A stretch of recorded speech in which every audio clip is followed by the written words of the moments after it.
Oi pessoal, como é que vocês estão? Tudo bem? Espero que estejam bem, né? E nosso tema do nosso PET da segunda semana é Eis que volta a democracia, né? Durante um período intenso de ditadura que foi de 64 a 85, né? Até os meados aí da década de 80, a democracia ficou adormecida nas mãos dos militares. Então, o Brasil ele ficou durante mais de 20 anos sobre uma violenta ditadura, onde os direitos básicos foram cassados, suprimidos e a violência se tornou aí uma constante nos governos militares. É o que nós chamamos de anos de chumbo, tá? Especialmente depois da morte do jornalista Vladimir Herzog, que era da TV Cultura, e ele foi morto no DOI-CODE, né, no destacamento de operações de informações da polícia, né, que nós chamamos de DOI-CODE. Até eles alegaram que foi um suicídio, né, mas foi uma imagem, circulou pela mídia mostrando que, na verdade, ele não tinha se matado, e sim que ele foi morto nas dependências do DOI-CODE, tá?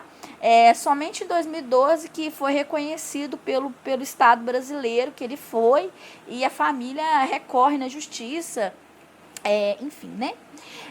Com essa morte arbitrária que aconteceu com o jornalista.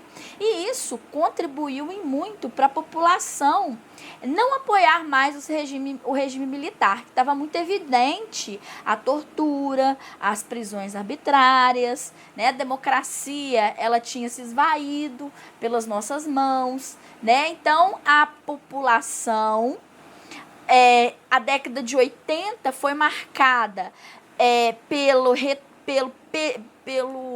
pela apelação da população em exigir retorno à democracia. Então aconteceu várias greves, passeatas, discursos que foram totalmente contrários ao regime militar, desgastado pela crise econômica da década de 70, né? E aí o Geisel já prometia essa abertura política, que eles falavam que era uma abertura lenta e progressiva. Então eles não queriam que fosse extremamente, que fosse radical essa abertura. Eles queriam que fosse lenta, gradual, né? Então o governo dos militares ele já preparava essa progressiva abertura. Em 85, ocorreu as primeiras eleições presidenciais. E aí você me pergunta, Tatiana, essas eleições foram diretas ou indiretas? As eleições foram indiretas.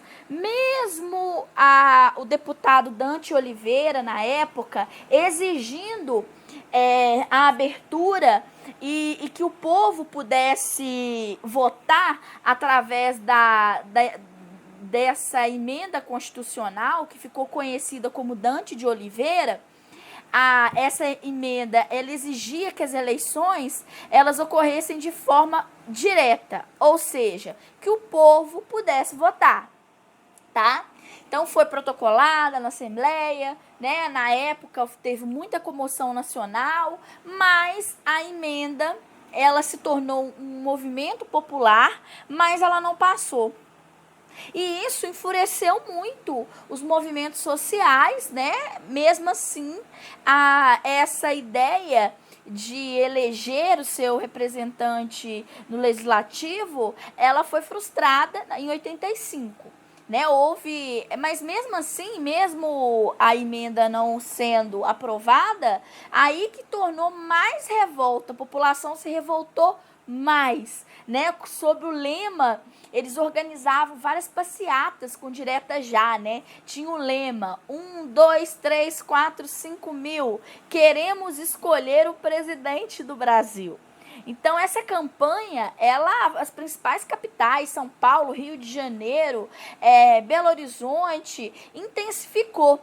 Mesmo sendo uma eleição indireta, aquilo ficou muito marcado, tá?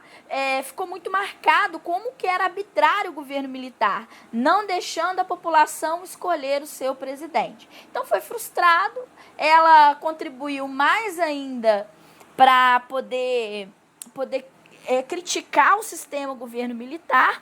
E aí, vamos falar da parte interna, né? Tinha um partido político, o antigo Arena, que nós chamávamos, que era chamado de PDS, tá? Que era o Partido dos Militares, apoiado pelos militares, né? Eles tinham o maior número no Congresso. E aí, dentro desse partido, existia uma ala que era contrário ao processo, a continuação do regime militar, e queriam um civil para concorrer. Então, eles escolheram Maluf.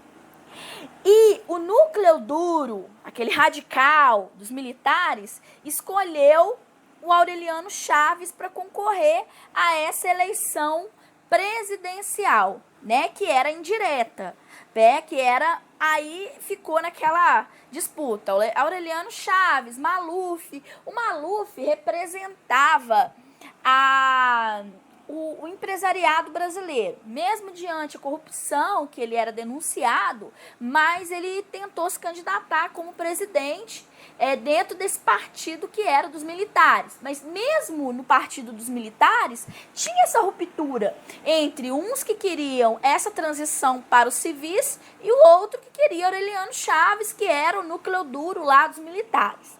E aí, mais interessante, quem ganhou essa disputa foi o Maluf.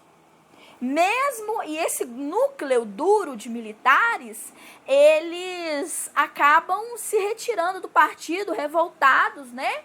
E aí o Maluf é confirmado como candidato, tá?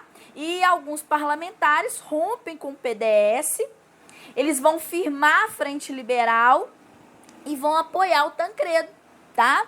Então, assim, olha que disputas malucas. O Tancredo, ele vai se consolidar, o político mineiro, né, apoiava os militares também em alguns momentos, mas agora ele se empolgou com esse processo de abertura democrática, né? Ele era uma figura neutra, ele não era muito voltado para os militares, e ele foi eleito indiretamente por essa junta, por esses colégios eleitorais, né?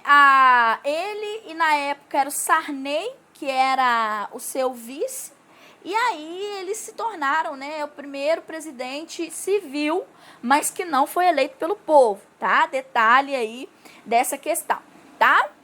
E aí o Tancredo, ele veio a falecer, e o Sarney assume o poder como presidente, tá? O Tancredo, ele nem chega a assumir como presidente. No dia da posse, ele não vai assumir, porque ele estava se sentindo mal, e aí depois ele só vem a piorar e vem a falecer. E aí o Sarney assume o posto da parte do executivo brasileiro, tá? O que aconteceu no governo de Sarney? Descontrole inflacionário, né? Ele pegou toda a ressaca do regime militar, tá? Ele muda a moeda 2 vezes, e aí ele vai ser considerado um dos piores presidentes, mas é por causa do contexto em que estavam vivendo, tá? Em 89 é que as eleições foram realmente estabelecidas. A primeira eleição depois da ditadura. Em 89, mais de 11 candidatos à presidência, né? Inclusive o próprio Silvio Santos, uma galera, né? E nesse momento tinha políticos recentes, né?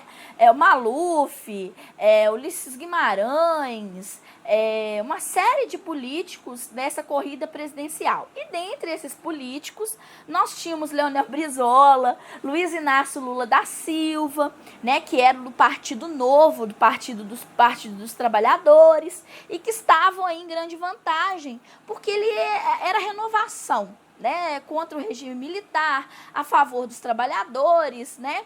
Mas tinha um outro candidato muito jovem e que vai usar da mídia para poder divulgar as suas ideias que ele considera como inovadoras, né? Ele era chamado de Caça Marajás, que era o Fernando Collor de Mello, que foi eleito com o apoio da grande mídia brasileira. Tá? A mídia teve um papel muito essencial nesse momento. Manipulou em alguns momentos debates, né? Com o debate de 89. Ele foi um herói fabricado pela mídia. O Fernando Collor foi essa espécie de herói produzido, jovem, com ideias inovadoras, né? Um herói culto, instruído, que vai ser colocado contra uma visão de um sindicalista pobre, né? Que a população não sabia quem era ele, qual era o objetivo a se tornar presidente do Brasil. Então era aquele embate, né, entre a juventude, entre a beleza, a construção de um herói dizendo que ia acabar, caçar os marajás no Brasil, né, uma juventude aí, mais jovem presidente brasileiro, né, naquela época, na década de 80. Mas depois a gente vai ver que o negócio vai entrar por um outro processo, tá? Mas isso aí lá na frente, lá no próximo PET a gente fala um pouquinho sobre isso, tá bom? Então ganha as eleições o Fernando Collor de Mello, ele assume o poder e agora a gente vai corrigir os nossos PETs, né? Fernando Collor foi o primeiro presidente eleito realmente pelo povo, tá bom? Então vamos lá. Número 1, por que a emenda Dante de Oliveira? Foi um negócio que a gente já conversou sobre isso, né? A emenda Dante de Oliveira, ela foi considerada... Opa! Espera só um minutinho. Daqui avançar. Então, por que a emenda Dante de Oliveira, ela representava a esperança de um retorno à democracia, né? Um retorno da sociedade brasileira à democracia. Perdão, aqui eu me enrolei. Então, por que a emenda ela representava a esperança desse retorno? A emenda ela previa, ela exigia a eleição direta para presidente da República. Então, ou seja, exigia-se que a população pudesse escolher seu presidente, ok? Então, essa era a grande questão da emenda Dante de Oliveira, tá bom, gente?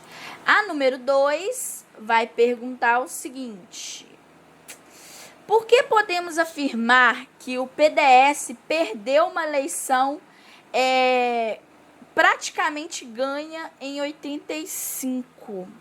O PDS, que eu falei para vocês, representava o regime militar, né? Diante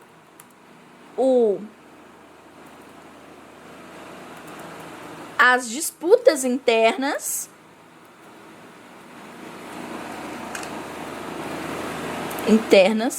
para lançar uma candidatura para presidente, Maluf foi oficializado como candidato para, aí ponto, né? Para alguns do partido, isso era improcedente, pois ele era alvo de investigações, né? Desse modo, parte dos filiados se retiraram do partido e reforçaram a candidatura, né, de Tancredo, do PMDB, beleza? Então, o MDB, enfim, tá? Então, houve um racha, uma disputa no partido, faz com que esses se tornem aí essas disputas, né? E aí acaba que o Tancredo vai reforçar aí o poder do Tancredo, a candidatura do Tancredo Neves, tá bom? A número 3, eu nem sei por que tá aqui em destaque, né? Porque podemos afirmar que as eleições presidenciais de 89 tiveram uma participação determinante da mídia como fonte de propaganda. Existe isso nas eleições atuais? Então vamos responder. Em 1989, os candidatos usaram da mídia para divulgar sua plataforma de governo. Dentre esses candidatos, Fernando Collor a utilizou para construir uma imagem de herói, é o que ele chama de caçador de marajás.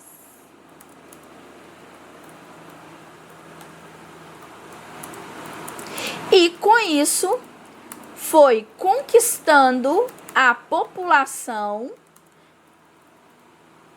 que estava à procura de uma figura de salvação. Realmente a população ela procurava esse salvador. E ele Collor tinha ideias muito inovadoras de combate à corrupção e boa parte da população apoiou e elegeu. Agora a pergunta que não quer se calar, né? É usado isso? Sim, né? Atualmente a mídia tem um papel de grande importância nas eleições, tá?